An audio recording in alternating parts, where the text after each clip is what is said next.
Tere tulemast kuulama Konnakasti, kus ma tavaliselt arutan erinevate konnadega nende hobi kohta, aga täna ma võtsin ligi Lauri, et arutada Pile of Shame'i ehk häbihunniku kohta. Tere, Lauri! Tere! Enne kui teemaga alustame, siis palun räägi, miks oled sina meie kogukonnas õige inimene arutama sellisel raskel teemal nagu häbihunnik ning sellega kaasneda murede kohta? Ma ei tea, kas ma olen kõige õigem, aga nii palju ma oskan, et ma õpin teist aastat Tallinna Ülikoolis psühholoogiat. Lisaks olen ma ka reklaami- ja mõjustamispsühholoogia valikaine õpetaja. Ehk siis midagi ma võiks teada. Päris hea keskmine hinne on ka 4,6. Et ma ei tea, kas mu sõna maksab kuulda, aga loodame, et kellelegi läheb korda. Ja kuule, selles mõttes ma ka soovitan nagu võtta seda avatud meelega, siis võib-olla ka alguses me võib-olla võtame nagu natuke negatiivselt ja siis lõpus arutame läbi, et kuidas need teemad on ja mis on kellegi jaoks mis. Aga hakkame kõige alguses pihta, et ütleme, ongi see ostuteraapia joovastus, et miks tundub uue karbi ostmisest saadav laks sageli intensiivsem kui see rõõm, mida tunneksime ühe üksuse lõpuni värvimisest? Kui me räägime sellistest psühholoogilistest asjadest, siis alati tuleb võib-olla ette ära mainida, et oleneb inimesest. Ostmisega spetsiifiliselt oleneb sellest, kui suur sul on nii-öelda asi nagu ostuvalu. Ehk siis, kui sa kulutad millegi peale raha, siis kui suuri psühholoogilisi piinu sa tunned selle pärast, et sa mingi teatud rahasumma kulutad. Seega inimene, kes ei tunne nii palju piinu, teeb ilmselt rohkem oste ja on ilmselt impulsiivsem. Seega tema ostab rohkem. Ja inimene, kes võib-olla tunneb rohkem neid piinu, siis ostab vähem, on ju. Aga igasuguste müügiasjadega on alati taktikaid, kuidas sulle asju maha müüa. Seega inimene, kes tunneb näiteks rohkem piinu, talle lähevad rohkem peale igast kampaaniad, et näiteks ainult praegu -20%, sellepärast, et ta tunneb, et ta tahab midagi, aga ta ei saa seda osta, sellepärast, et see tekitab talle nii-öelda nii palju valu, aga kui talt seda valu ära võetakse, siis kohe on selline tunne, et mulle tuldi vastu ja siis ma kohe ostan seda. Samas kui inimene, kes võib-olla ei vaevle nii palju selle raha kulutamise küüsis, siis tema peal see allahindlus mingit rolli kindlasti mängib, aga võib-olla mitte nii palju. Miks ta tundub intensiivsem? Samuti võib olla väga erinevaid põhjuseid.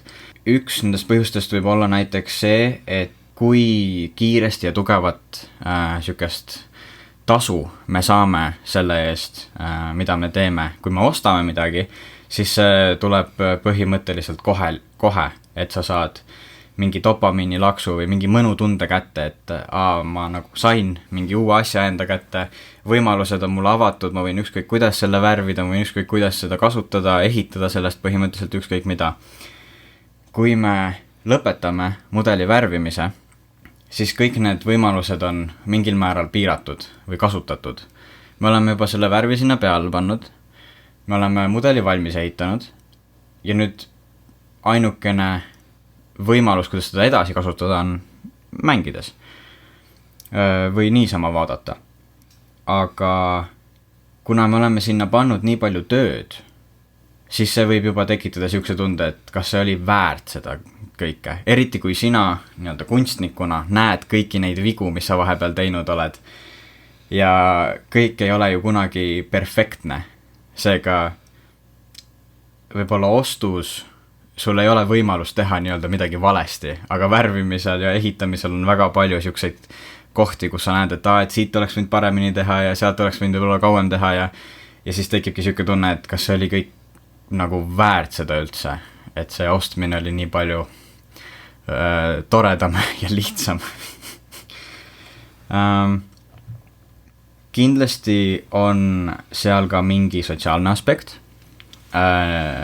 Näiteks muidugi sa saad näidata oma ostetud karpi oma sõpradele, aga ma arvan, et paljud su sõbrad ei ole uhked su üle, et sa selle karbi ostsid. Aga kui sa näitad neile valmis värvitud mudelit, siis see võib tekitada jällegi võib-olla rohkem rõõmu kui see karbi ostmine. See jällegi oleneb sellest, kui palju rõhku sa paned inimesena selle peale, et mida teised sinust võib-olla arvavad. Sa mainisid korraks seda dopamiinilaksu, aga räägi mulle siis täpselt, mis meie ajus selle tehingu ajal toimub? No nagu ma ütlesin, aju hakkab kaaluma seda, et nii-öelda kui palju ta valu tunneb ja siis, et kui palju ta siis saab sellest tehingust. Me hakkame tihti oma peas kaaluma nii-öelda selle tehingu, kuidas ma ütlen, valu versus hea tunde sükest skaalat. Ja kõik asjad, mis seda skaalat võivad mõjutavad siis meie ostukogemust. Igasugused allahindluse diilid, kui kiiresti sa selle ostu teed, mis põhjustel sa seda ostu teed, kõik mõjutab seda, et kas sa lõpuks paned selle asja endale interneti poes korvi ja siis kas sa ostad selle asja ära. Kui me nüüd oste teeme, kas me ostame uut armeed soetades mudeleid või hoopis ideed selles inimeses, kes me tahaksime olla, sest sa mainisid ka, et potentsiaal on nagu võimatud. Kas me ostame nagu siis kokkuvõttes ideed, et mina olen see kõikide karpidega, mul on see kõik värvitud ja kaunis armee, et see idee on see, mida me ostame? Ilmselt enamus inimeste jaoks nad ostavad küll niimoodi, sellepärast, et vähemalt mina ei ole veel kohanud inimest, kes ostab endale sprue ja ta on nagu nii õnnelik, et tal see sprue on. Või et mul on karpides olemas mingi teatud armee, siis enamus inimesed ikkagi tahavad, et neil oleks sükene kas vähemalt ehitatud midagi. Ja ilmselt, kui me ostame selliseid asju, siis me mõtleme selle peale, et me ju ikkagi vaatame näiteks, kui me ostame mingi karbi uusi Space Marine, siis Space Marine me vaatame seal karbi peal ka, kui värvitud, kuskil lahinguväljal on ju, võib-olla võitlevad kellegi vastu, mitte me ei vaata nagu sellele spruule otsa ja see on põhjusega, sellepärast et me näeme seda lõpp-produkti, me näeme seda, mis meil võiks olla, kui sa tahad Space Marine muidugi. Kuidas takistada seda fantaasia mina liigselt kulutamast? Seal on erinevaid viise, erinevad viisid toimivad erinevatel inimestel samuti erinevalt, et igal inimesel ei sobi samad asjad, sest me kõik erineme lihtsalt. Aga asjad, mis võivad sellega aidata, on näiteks, et proovi nautida just seda protsessi, seda värvimist, seda ehitamist, mitte mõelda võib-olla selle lõpp-produkti peale nii palju. See on seotud ka eesmärkide seadmisega näiteks. Mis veel võib aidata, on võimalusel oodata ennem seda, kui sa oma ostu teed, see just aitab siis võib-olla impulsiivsemate inimestega. Sa saad võib-olla läbi kaalutleda oma ostu rohkem, mõelda, et miks ma seda tahan, kas see on väärt seda, kas ma päriselt värvin selle kõik ära, kui ma ei värvi, siis mis ma teen sellega. Tuleb võtta sammhaaval seda ostuprotsessi ja võib-olla ka märgata, kui sa võid olla mõjutatud mingitest ostutrikkidest, nagu näiteks allahindlused, et kas sa oled inimene, keda allahindlused mõjutavad, näiteks ma tean, et ma olen, seega kui ma Games Islandil näen seda -20 punast silti, siis ma nagu vahest tunnen, et ma ei saagi midagi parata, ma pean ju ostma selle, see on -20, kuigi need on Games Islandis kogu aeg -20. Et jah, võib-olla läbi kaaluda oma ostud ja võtta võimalikult aeglaselt. Kuldne reegel, vähemalt mina olen leidnud, et mul see töötab, on see, et oota nädal aega ja vaata, kas sa ikka veel mõtled selle karbi peale nii palju. Kui mõtled, no siis sa ilmselt tahad seda karpi. Väga hea, et sa tõid välja nagu erinevad reklaamipikid, trikid, sest arvestades meie ühiskonda, siis üha rohkem on limiteeritud väljaandeid, lootboxes, made to order pakkumise, siis kui suur osa sellest häbihunnikust on tingitud siirast huvist ja kui palju hirmust, et kui ma praegult ei osta, on see igaveseks läinud? Ma arvan, et väga palju reklaamitrikke või siukseid müügitrikke on ikka väga palju erinevaid, on ju. Näiteks siuksed made to order pakkumised rõhuvad meie peas sellisele printsiibile, mis tundub, et meil kõigil olemas on, et kui midagi meie keskkonnas napib, siis me tunneme, et me tahame seda rohkem. Sellepärast, et võimalus on, et me ei saa seda enam. Või et kuna seda on nii vähe, siis see kuidagi on väärtuslikum. See on seega, miks, ma ei tea, tihti töötavad igast mingid luksusbrändid või asjad ja sama käib ka made to order igast diilidega. Limiteeritud väljaanded, täpselt samamoodi. See on ka põhjus, miks näiteks kui sa lähed sinna e-poodi ja sa näed, seal on väike sildike, mis ütleb näiteks, et 2 tükki laos ja veel parem, et seal on 2 tükki laos ja 3 tükki on inimestel nii-öelda shopping cardis, siis see tekitab veel rohkem seda tunnet, et ma võib-olla jään sellest ilma, parem ma teen selle ostu kiiresti ja siis sa ei mõtle selle peale enam. Samamoodi ajalise piiranguga allahindlused tekitavad täpselt sama tunnet. Lisaks ostutrikkidest võib-olla, mida kasutatakse rohkem, on sükene vastutulelikkus nii-öelda, kui näiteks on mingi allahindlus või siis mingid 2 for 1 diilid.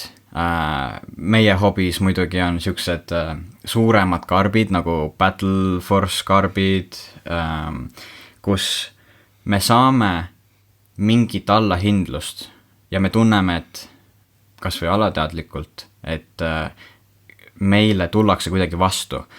Meile antakse karp minisi ja siis sinna on juurde pandud nii-öelda hinnaväärtuses ala 25% minisi veel juurde, siis see on justkui, et meile anti siuke hea diil. No ma siis tulen vastu ja kulutan raha selle väikse indie kompanii peale, mis Games Workshop on ju. Kindlasti igasugused siuksed ägedad, ma ei tea, kampaaniad ja asjad, millega kõik see seotud on. See tekitab terve siukse, Warhammer on jällegi kõige parem näide, sellest võib olla siuke Warhammeri ökosüsteem, et sul on mudelid, sul on värvid, sul on raamatud, kõik on selle ühe kompanii poolt tehtud ja sa ei peagi mitte kuskile mujale minema, see kõik on tehtud võimalikult lihtsaks sulle ja see on ka väga tähtis punkt, et kõik oleks võimalikult mugav osta, sellepärast, et mida rohkem klikke või samme sa pead tegema seal vahel, et ostuni jõuda, seda rohkem sul on võimalusi ümber mõelda ja saada aru, et oot, ma olen sattunud mingisse mõjutussfääri. Aga nüüd olemegi siis meie nii-öelda kuulaja või meie virtuaalne inimene, kellest me siin räägime, tema ongi mõjutusvääri sattunud, tal on see suur hall sein olemas, nüüd on vaja sellega midagi teha. Kui hobitaja vaatab hunnikut värvimata mudelid, tekib tal sageli halva tunne. Kuidas mõjutab see valikute üleküllus meie võimet üldse pintsel kätte võtta? See mõjutab vägagi palju, sellepärast need tunded võivad olla väga erinevatel inimestel on ju. Näiteks võib-olla, kes värvimisega tegeleb rohkem, mis värve kasutada, mis värviskeemi, kas mul on kõik värvid olemas, kui mul ei ole kõik värvid olemas, ma pean jälle poodi minema ja midagi juurde ostma.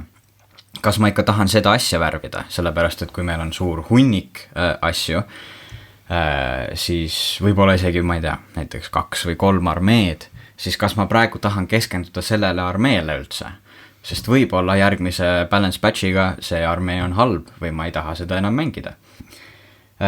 Milleks ma neid mudeleid kasutan ja mis ma kõigest sellest tööst ja vaevast, mis ma siin sisse panen, saan. Tihti ka võib mängida see rolli, et kui palju ma olen minevikus jätnud võib-olla oma värvimise või ehitamise projekte pooleli. Et kui ma jätan pidevalt pooleli, siis see tekitab ka siukse tunde, et ma nii ei lõpeta seda ju ära, miks ma siis üldse alustan. Lisaks ilmselt mängib rolli ka selline nii-öelda eesmärkide idee, et kui meil on suur hunnik halli plastikut, siis ilmselt meie suur eesmärk on see kõik ära värvida. Teha võimalikult ilusaks see värvitöö võib-olla kitbashida seal sees on ju, aga kõige selle plastikuga nagu tahaks ju midagi teha. Aga me ei tee seda kõike korraga. Seega, kui me nüüd võtame, et mul on 3 karpi asju ja ma värvin ühe neist ära, siis ma olen juba pannud sinna tunde ja tunde tööd, aga halli plastikut mul on ikka, kuigi noh jah, osaliselt ma olen selle ära värvinud ja mul on teda vähem, aga ma oma peas võib-olla ei jõudnud tegelikult selle pile of shame'iga nii-öelda tegelikult lõpule. Ja see tekitab samuti seda tunnet, et kas see kõik on üldse nagu väärt seda või et kui ma saan isegi värvitud need asjad, siis nad ei tekita nii suurt seda mõnutunnet. Kui sa pile of shame'i mainisid, kas see väljend pile of shame ehk häbihunnik tegelikult pärsib meie produktiivsust? Häbihunniku nimi võib tekitada inimestes negatiivseid tundeid, noh, nagu ikka sõltub inimesest, ja ma arvan, et see sõltub sellest kõige rohkem, et kuidas sind ümbritsevad inimesed seda kasutavad.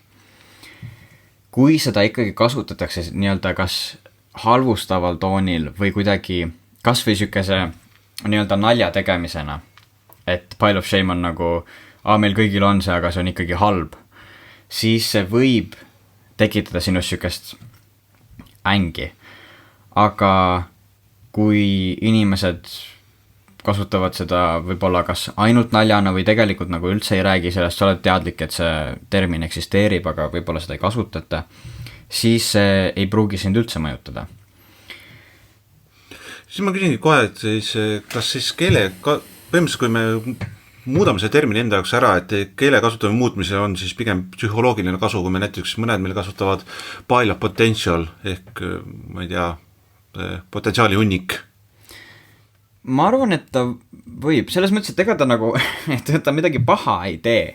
Ma arvan, et ta, kui sa oled inimene, keda võib-olla ei huvita teiste arvamus, siis ta see pile of potentialiks nimetamine ei mõjuta sind väga.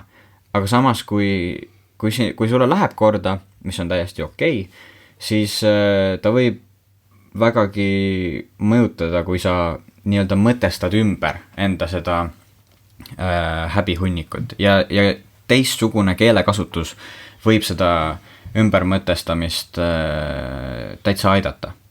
Samas, noh, jah, kui mõelda, et mis siis juhtub, kui me nii-öelda ei kasutaks seda pile of potentiali terminit, siis kõik läheks vanaviisi edasi ja midagi nagu halba ju tegelikult ei tule sellest, kui me kasutaks pile of potentiali terminit.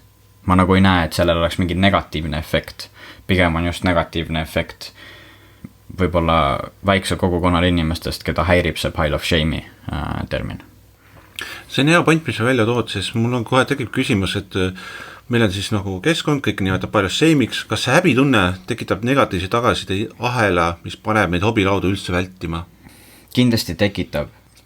See on sükene, et kui me pidevalt võib-olla oma mõtetes elame selle pile of shame'i sees, upume sellesse halli plastikusse ära, siis me ei tahagi enam tegeleda hobiga, sellepärast et see tekitab, sellega seostuvad asjad tekitavad meile ainult negatiivseid tundeid. Või isegi kui ei tekita tegelikult ainult negatiivseid tundeid, siis me ei pane neid positiivseid külgi enam tähele, sellepärast et negatiivsust on selle kõige ümber nii palju. See on põhimõtteliselt osa sellest näiteks, kuidas depressioon samamoodi töötab, et sul on palju negatiivseid tundeid ja sa ei pane positiivset enam tähele.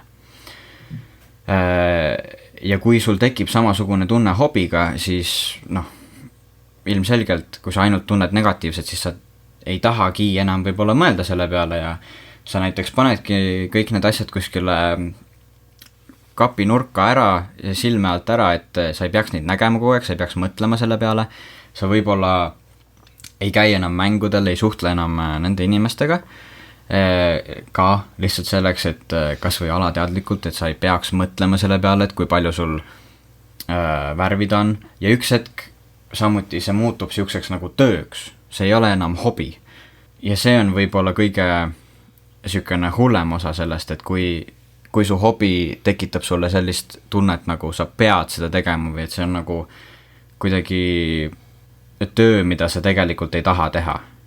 Et see on, ma arvan, väga kiire siuke viis, kuidas hobist lahti saada. Me rääkisime ka see kogukonnas, kellega sa inimesi ümbristasid ennast, et me elamegi tegelikult sotsiaalmeedia ajastul, kus Instagramis, YouTube'is ja nii edasi on palju Golden Demoni tasemel värvivad meil pidevalt silme ees.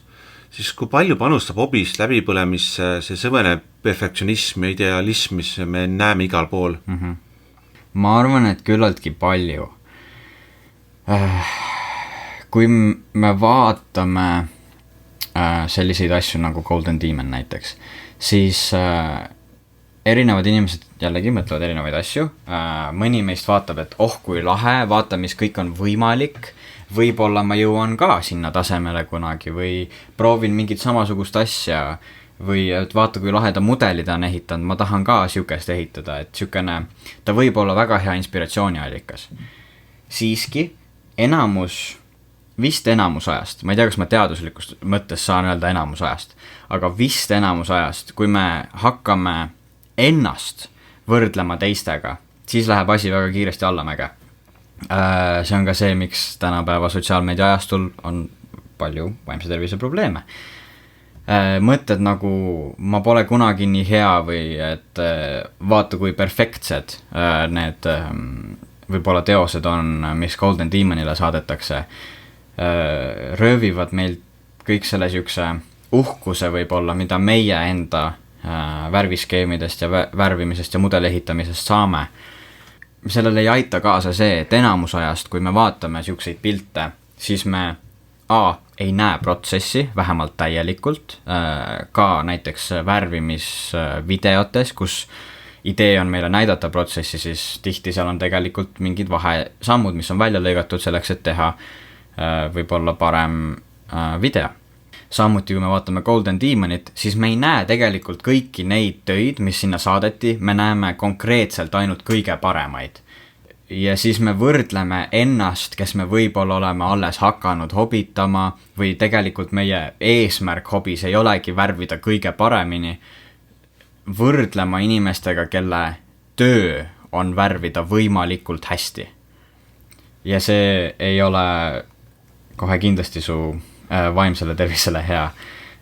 Ma ei tea, kust see tsitaat tuleb, aga ma olen kuulnud siukest lauset nagu comparison is the thief of joy või et võrdlus on siukse hea tuju varastaja.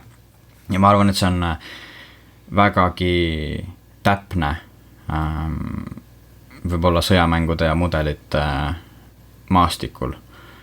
Samuti võib-olla, mille peale me ei mõtle eriti siukeste mudelitega nagu Golden Demon, siis et kui palju või kui kaua tööd sinna läheb.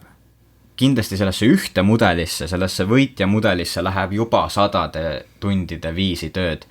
Aga ka ennem seda, kui palju need inimesed tegelikult värvivad. Me võib-olla realistlik ei olegi mõelda, et me saaksime siukest asja kunagi teha. Ja ma arvan, et pigem on võib-olla mõttekas võrrelda iseendaga, kui sa üldse võrrelda tahad. Sellepärast, et sina ise oled ju tegelikult ainuke inimene, kes teab, et kui palju sa tööd paned sinna, kui palju sa harjutanud oled ja et kas eelmise sinu tööga võrreldes on see uus mudel siis hea või parem või halvem. Isegi kui ta on halvem, siis miks? Mida ma parandada saan? Siukse tervisliku analüüsiva võib-olla vaatevinkliga tulla iga mudeli juurde, et samamoodi saab vaadata Golden Demonit, et mida ta siin teinud on, kuidas ma saaksin võib-olla ise paremini värvida või ehitada. Kõik siuke nii-öelda vaadata seda kui õppimiskogemust, kui seda, et kõik on halvasti ja ma ei saa kunagi nii heaks.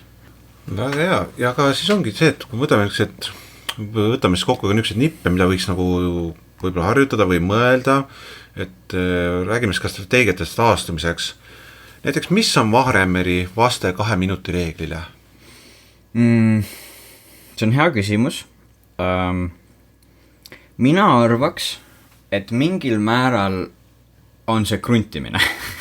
Sellepärast, et see on siuke hästi kiire asi, mida sa teha saad, eriti kui sa elad näiteks noh, majas on ju, ma ei tea, kas sa kortermajas päris rõdule hakkad kruntima minema, aga et kui sa ei pea kuskile kaugele minema, et seda krunti peale panna, siis see on kiire asi, mida teha selleks, et nii-öelda mudelitega juba kuskile jõuda või nendega tegelemist alustada.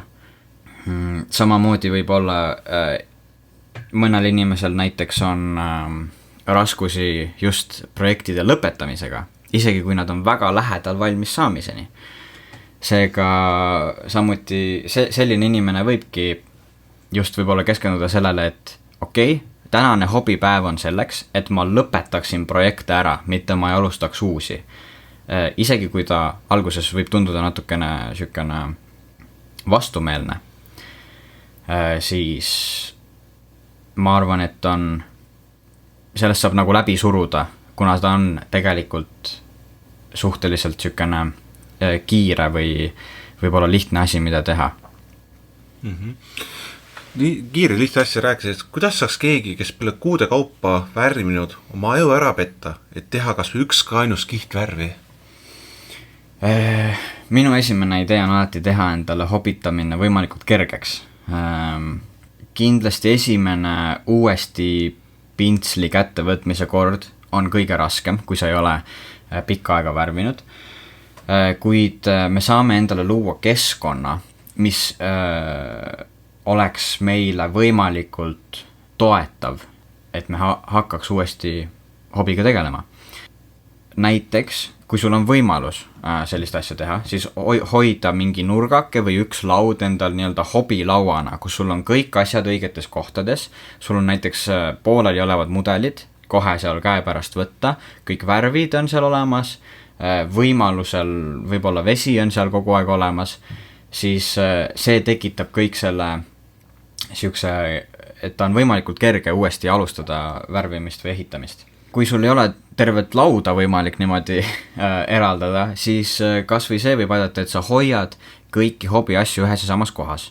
Sa tead alati, kust neid võtta, sa ei pane neid kuskile suvalistesse kohtadesse, samuti võib rolli mängida mingid siuksed asjad, et su, ma ei tea, wet palletis oleks, no ütleme enamus ajast vett, võib-olla, et su pintslid oleksid heas korras, et sul ei tekiks siukseid negatiivseid kergeid kogemusi, mis võivad tekitada ka siukest väikest vastusurvet hobitamisele.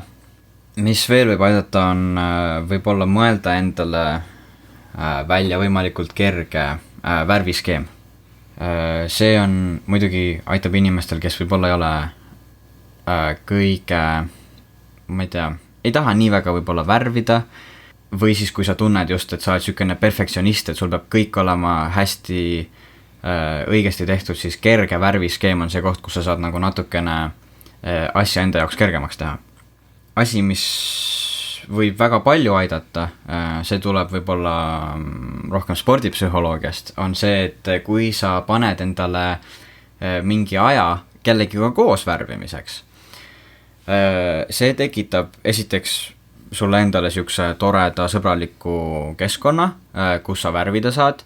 Lisaks, kui sa paned kellegi teisega aja kokku ja sa nüüd ei tule sinna kohale, siis sa põhimõtteliselt vead kedagi alt. Ja see on põhimõtteliselt nagu enda trikitamine, et sa pead värvima ja sa pead nii-öelda kohale ilmuma.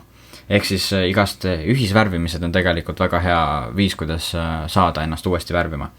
Veel võib-olla keskkonda saab mõjutada sellega, et mida sa teed siis, kui sa hobiga tegeled. Näiteks, ma ei tea, hobiga seotud videote vaatamine või ma ei tea, raamatute kuulamine, et need kõik aitavad sul jõuda sellesse õigesse nii-öelda mindseti või vaimsesse keskkonda, et hakata hobiga tegelema ja võib-olla ka leida inspiratsiooni, et millist värviskeemi teha või et mingeid väikseid detaile, kui ma tahan juba hakata lisama, see kõik nagu võib tekitada siukse lumepalli efekti, et jaa, alguses on väga raske, aga siis mida rohkem sa sellega tegeled või mida rohkem sa kuidagi selle sisse lähed, siis seda kergemaks see muutub. Me natuke aega tagasi rääkisime ka potentsiaali hunnikust ja kuidas sõnastamine saab aidata ümber teha, aga kuidas me saaks oma värvimata mudelid ümber mõtestada nii, et need tunduks ressursina, mitte võlana? Selle jaoks on ka erinevaid viise. Me saame mõelda mudelist kui nii-öelda erinevatest asjadest, et tekitada endas sükest inspiratsiooni või ärevust, mitte ärevust, aga sükest tahet neid kuidagi värvida või ehitada. Näiteks me saame mõelda selle peale, et me saame neid mängus kasutada, kui näiteks su eesmärk on mitte just värvimine, aga üldse valmis ehitamine, siis spruuga päris lahinguväljal ei lähe. Võib-olla uusi võimalusi, mida ma siis mängus selle mudeliga saan endale. Kui me hakkame värvima, siis näiteks kas sul on olnud mingi värvimise asi, mida sa oled proovida tahtnud, mingi oskus, mida sa oled arendada tahtnud, siis sa võid võtta ühe mudeli lihtsalt nii-öelda testimiseks või kuidagi harjutamiseks. Mis ma tean, et minu puhul hästi töötab, on see, et kui mul on jäänud mingid mudelid, mis ma olen valmis ehitanud, aga nad on lihtsalt hallid ja mul on väga pikalt siuke tunne, et ma ei taha neid tegelikult väga värvida, siis ma võtan nad lihtsalt koost lahti julmalt ja ma ehitan neist midagi muud. Samuti võib olla väga hea siuke inspiratsiooni allikas, eriti kui sul tekib mingi hea siuke mudeli idee, kui sa vaatad oma seda suurt halli hunnikut. Et ma arvan, et nii mõnelgi on palju igast, ma ei tea, Space Marine'i juppe ja Master of Execution'id on alati juurde vaja. Samuti, mis me veel saame teha, on näiteks jagada oma hunnik kas mõtteliselt või päriselt paberi peale kirjutada väiksemateks osadeks lahti. Ja see aitab meil võib-olla tegeleda sellega, et me nagu tunneme, et me ei jõua kuskile, sest kui me teeme ta nagu väiksemateks osadeks, näiteks kui meil on mingi koht, kus me oma minisi hoiame, siis paneme osa sellest hunnikust ära, jätame mingi väiksema osa sinna kapi peale, meile silme ette, ja see tekitab siukse juba nagu kergema tunde, et okei, võib-olla ma tervet hobihunnikut või seda potentsiaali hunnikut ei hakka kohe ära värvima või ehitama, aga selle ühe väikse osa sellest, miks ka mitte, on ju? Sa just praegu rääkisigi seda, et kuidas nagu teha võib-olla väiksematest eesmärkideks, siis tuledagi minu küsimus, et kas on parem sealt tulemuspõhiseid eesmärke, näiteks värvin 2000 punkti täis, või protsessipõhiseid eesmärke, näiteks värvin täna õhtul 20 minutit. Kumb on pikas perspektiivis jätkusuutlikum? Pikas perspektiivis on kindlasti on jätkusuutlikum protsessipõhised eesmärgid. Võib-olla see teaduslik taust jällegi tuleb veidi spordipsühholoogiast, et meil on teooria kohaselt näiteks 3 erinevat eesmärgi kategooriat. Meil on tulemuse eesmärgid, ehk siis mida ma soovin saavutada, näiteks nagu sa ütlesid 2000 punkti armeesse. See on muidugi tulemustele orienteeritud, seal võib tekkida võrdlus teistega, et näiteks millised minu 2000 punkti on, kuidas nad värvitud on, kuidas ma neid mängus kasutada saan, kui head nad mängus on. Seal on mingil määral kontroll, kõik ei ole sinu käes, jällegi sellepärast, et sa hakkad ilmselt teistega võrdlema, sa hakkad teistega mängima, seega võib-olla sinu armee võib-olla ei ole kõige parem või sa ei oska seda armeed kõige paremini, aga see võib olla siukene hea kiire motivaator. Probleem lihtsalt tulebki sellest, et seal sellise eesmärgiga ei ole kõik sinu kontrolli all. Ja see tekitab ka väga suurt siukest meelehärmi või ängi, kui sa ei saa seda eesmärki saavutatud, mis iganes põhjusel. Siis meil on soorituse eesmärgid, ehk siis näiteks, mida ma pean tegema, et saavutada soovitud. Ehk siis, kuidas ma jõuan selle tulemuse eesmärgi saavutamiseni. See on juba vähe parem, on ju. See on protsessile suunatud. Võrdlus tuleb just mitte teistega, vaid enda eelmiste tulemustega. Meie puhul siis näiteks, kui mul oli ennem 500 punkti, siis nüüd mul on 750 punkti värvitud. Sellised eesmärgid on väga kontrollitavad, sellepärast, et me saame kuidagi ise mudida, et kui palju me praegu värvime, mida me täpselt värvime, ja see on ka paindlik. Ehk näiteks, kui me ütleme, meta muutub ja sa oled siukene competitive mängija, siis sa võid vahetada seda eesmärki, et okei, ma saan oma 2000 punkti kuidagi teisel viisil kätte. ja siis on tegevuse eesmärgid. Ehk siis kuidas ma pean midagi tegema. Kui eelmine oli, et mida ma pean tegema, siis nüüd on kuidas. Ja see on konkreetsed tegevused selleks, et sa jõuaksid sinna eesmärgini. Ehk siis ma pean ehitama nii palju, ma pean värvima nii palju ja siis ma võib-olla pean magnetama ka nii palju, et ma saaksin transportida ka neid mudeleid. Me saame võimalikult väikesteks ja konkreetseteks etappideks meie võib-olla mudelite ehitamise ja värvimise koos lahti võtta. Sellega on hea see, et see on 100% sinu kontrolli all. Sa ei hakka kellegiga võrdlema, sa lihtsalt keskendud sellele ühele projektile, ühele mudelile, sa ei hakka isegi iseendaga võib-olla kohe alguses võrdlema. Ja sellised eesmärgid ongi niisugune nii-öelda alustala, et lõpuks jõuda siis sinna tulemus eesmärgini. Nad kõik töötavad koos. Ilmselt on, kui sa väga tahad, siis ilmselt on kõige parem panna kõik siuksed eesmärgid endale kirja võimalikult täpselt ja siis nad võivad aidata sind motiveerida kuidagi edasi liikuma. Kuidas neid võimalikult täpselt kirja panna, on väga hea näiteks siukene termin nagu smart goals. Kes ei tea, smart goals on siukene psühholoogiline ma ei tea, viis, kuidas ennast jällegi mingil määral nagu trikitada tegema asju või eesmärke saavutama. See on siis lühend. S selles smart goalsis tähendab specific või spetsiifiline, et me proovime sõnastada võimalikult täpselt oma eesmärgi. Näiteks, see võimalikult täpne sõnastus võib olla, et värvin selle ühe üksuse kasutades neid teatud värve. Siis järgmine on M ehk measurable. Meie eesmärk peab olema mõõdetav. Ehk siis meie näite juures, kas see üksus saab värvitud. Mitu mudelit seal on. Ehk siis, et me saame selle eesmärgi veel teha näiteks, et kui meil on üksuses 10 mudelit, siis meil on näiteks 30 värvitud või ehitatud. A smart goalsi juures tähendab attainable või kuidagi kättesaadav. See peab olema realistlik, see eesmärk ei tohiks olla näiteks, et kui mul on 0 punkti armeest värvitud, siis ma värvin kohe kõik ära. See ei ole enamus inimestele kättesaadav eesmärk. Seega teegi enda jaoks kuidagi realistlikuks. Siin on niisugune aga koht, et ära tee teda liiga kergeks. Sellepärast, et siis sul endal tekib siuke tunne, et see on nii lihtne ja ma nagu ei saavuta sellega midagi.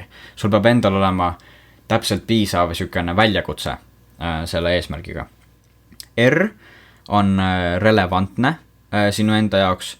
Kui sa teed sellise hästi hea eesmärgi enda jaoks, aga sa teed selle armee jaoks, mida sa ei taha mängida, siis ilmselt see hästi hea eesmärk sind ikkagi väga ei motiveeri.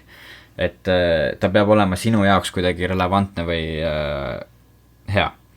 Ja viimane T on timely või et meil on selline aja piirang selle kõigega. Ehk siis, kui meil on, värvime selle üksuse 10 mudelit nende spetsiifiliste värvidega ära, siis me saame sinna lisada veel otsa, et selleks kuupäevaks näiteks. Sellepärast, et siis me paneme endale sellise deadline'i ja me tekitame endale võib-olla siukse, et jah, nüüd ma selleks hetkeks saan selle lahendatud. Kui me tahame rohkem siukseid, see on just hästi hea siukeste tulemuseesmärkide seadmiseks, kui me saame selle smart ideega endale eesmärgi, siis me saame sealt juba hakata tuletama neid protsessi eesmärke.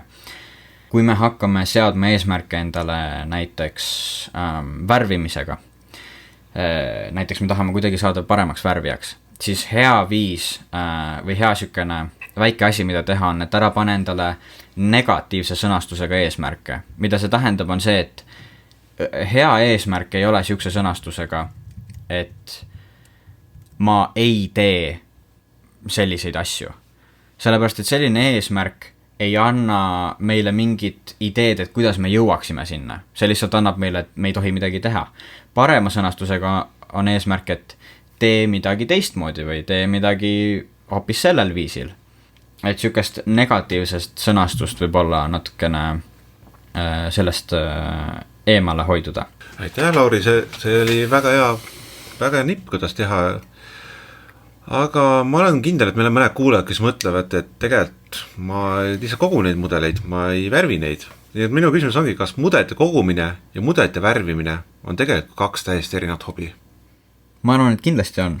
Sellest juba annab mõista mingi sükene nii-öelda fenomen, et kui inimene ostab endale mudelid ja siis ta ostab endale tööjõu, kes selle mudelid ära värvib tema jaoks. Et teda võib-olla ei huvitagi see ehitamise ja värvimise osa, teda huvitab kas ainult kogumine või ainult mängimine näiteks.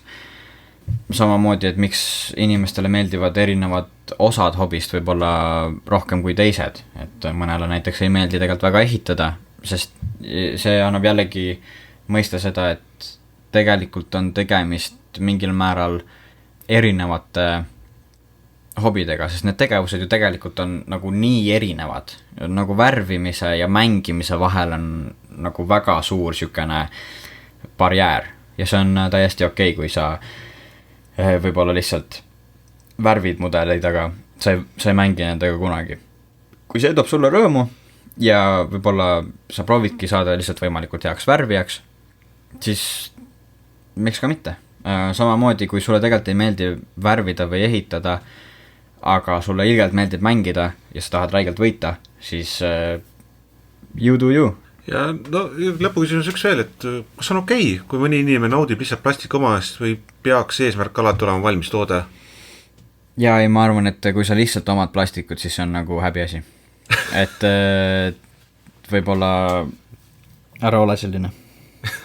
Aga tegelikult ei, et mis iganes toob sulle rõõmu, on hea, kui sa lihtsalt tahad osta ja vaadata neid karpe, mis sa omad või siis panna nad ainult kokku ja sa ei värvi kunagi neid mudeleid ja see on sulle piisav. Kes olen mina või kes on Tom öelda sulle, et ära nii tee. Eriti kui see toob sulle rõõmu ja see rõõmu tekitamine ei kahjusta sellega ju kedagi teist. Jah, võib-olla jäänuki küsimus, mis enda küsida on, kas see päriselt mulle rõõmu või ma lihtsalt väidan endale seda, et see toob mulle nii rõõm, nagu ta seal on praegu. Jah, selles mõttes on küll, et kas mulle muidugi ja sulle ka ilmselt jääb see suhteliselt mõistmatuks, et kuidas lihtsalt plastiku omamine nagu rõõmu toob. Et kindlasti on inimesi, kes nii-öelda valetavad ise endale, et see, jaa, mulle meeldibki nii, et kui on hall plastik ja ma ise olen sattunud sinna auku, näiteks sellega, et ma värvisin oma mudelite põhjad alati lihtsalt mustaks, sest mulle ei meeldi põhjasi teha. Ja siis ma valetasin endale, et mustad põhjad on okeid. Aga see on siuke asi, et ilmselt inimene peab ise jõudma sinna kohta, et ta saab aru, et okei, ma ikkagi tahaksin, et need oleks värvitud või ehitatud ja ma tahaks nendega võib-olla mängida ka niimoodi, et nad oleks värvitud. Jah, kui sa näiteks oled keegi, kes ainult ehitab mudeli valmis ja kunagi ei värvi teda ja tahad väga mängida, siis see on kindlasti okei, aga siis sa pead leidma, võib-olla veidi arvestama ka selliste asjadega nagu, et kes su vastane on. Et mõned inimesed tahavad kindlalt, et neil oleks värvitud mudelid nii endal kui vastasel, sellepärast, et muidu nende jaoks see mäng ei ole nii lõbus. Ja kui sa oled teadlik sellest ja sa võib-olla räägid oma vastasega läbi, et kuule, mul ei ole kõik värvitud, kas see on okei, ja ta ütleb sulle, jaa, see on fine, siis mängige ja tehke, aga lihtsalt, et võib-olla olla teadlik sellest, et su vastane on seal samamoodi selleks, et ta tunneks lõbu või et tal oleks kuidagi tore mängida. Sinu hallid mudelid võib-olla tekitavad temas mingit sükest negatiivset tunnet, siis võib-olla olla teadlik sellest. Jah, üritada kuidagi seal võib-olla leida mingi lahendus, nagu sa ütlesidki, et võib-olla meil on inimesi, kes teiste eest värvivad. Kui sa suudad mudelid osta, sa võid ju kellegi tellida, et kuule, et mul oleks vaja lihtsalt sarme ära värvida. Kas ma ei taha ise värvida, ma annan su raha, tee ära. Et see ka alati saab mingi teenuse tellida ja selle mure lahendada. Aga aitäh, Lauri, tulemast. See oli väga õpetlik ja tore osa. kui kuulad, kui sa said ise midagi targemaks või sa tunned, et Lauri jutt oli väga mööda, siis võid vabalt serverist tagida, et päriselt olen Lauri ja räägi talle. Või kui üldse sa leidsid mingi toreda mõtte endale, mida kuidas ennast parandada või tekitas midagi, siis anna meile ka teada, meil on alati tore lugeda neid. Jah, et kui on negatiivseid asju öelda, siis ättige ja ma hakkan teiega vaidlema. Ja ikkagi, jätke meelde, et ma olen ikkagi 2. aasta psühholoogia tudeng, ma tean kõike. Seega, omal vastutusel hakata vaidlema ikkagi. Aga aitäh, Lauri, aitäh kuulajad ja nüüd ongi Kon kastis.